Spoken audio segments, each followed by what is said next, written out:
Hi guys, I'm Maryam. Summer is here finally, the sun is out, the birds are chirping, and we're all spending a lot more time outside.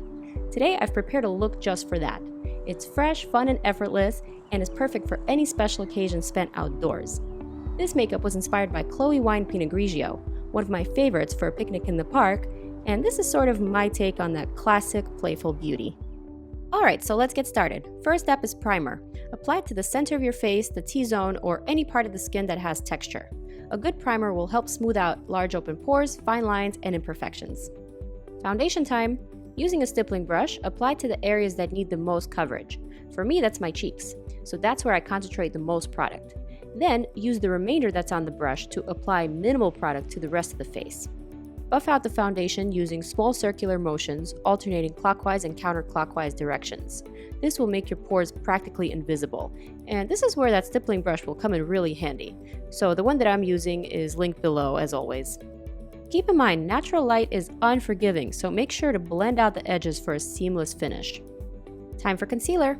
I like to use the orange kind to cancel out any blue-purple undertone of my dark circles.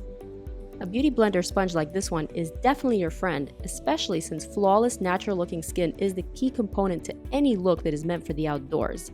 I like to soak up any excess product with a damp beauty blender to prevent my foundation from looking too fake or cakey, which would inevitably be very obvious in sunlight, and you definitely don't want that, so be sure to blot away. Dip the sponge into a loose setting powder and apply to the under eye as well as any area where the skin produces excess oil. This will set your foundation and also act as a very natural highlighter to brighten the face. Allow the powder to settle, then buff off the excess with a large powder brush. This process is popularly dubbed as baking and helps in keeping your foundation looking fresh, which is so essential if you'll be spending a lot of time in the sun. Let's move on to the brows. I'm using a waterproof pomade to keep my brows from smudging or fading. I'm quickly tracing out my arch, filling in any sparse areas, and extending the tail end to match my cat eye. I'm repeating it on the other brow, then brushing out everything with a spoolie to blend the product and keep my brows looking as natural as possible. Moving right along to the contour, I'm using a matte warm bronzer to define the perimeter of my face and add warmth to the complexion. For the cheekbones, I'm sucking in my cheeks to find the groove, then I'm blending down to slim my jaw. I'm repeating on the other side, then I'm redefining my chin, my jawline, and slimming my nose ever so slightly. Same bronzing powder, I'm using a fluffy eyeshadow brush to define my eye crease.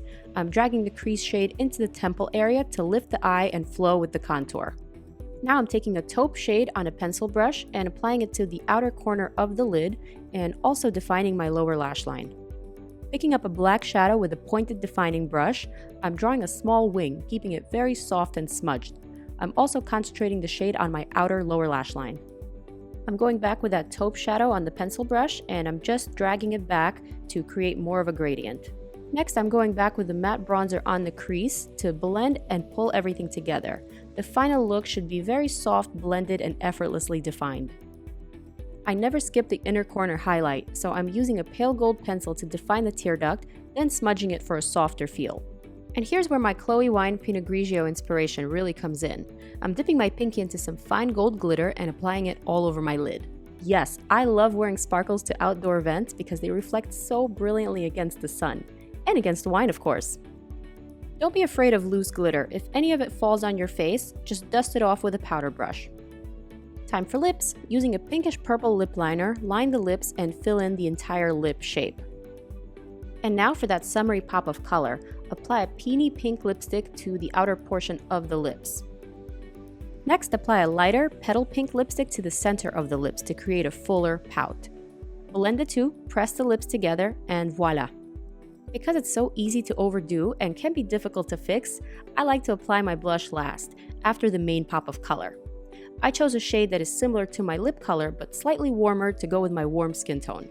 Highlight is a must, and this golden shade matches my wine inspiration perfectly. Apply it to the tops of the cheekbones and down the nose bridge. Apply your falsies to dress up the look in case this is for a wedding party or for a soiree, and you're pretty much ready to step out in the sun. Here's a closer look at my Pinot Grigio inspired sparkling eyes.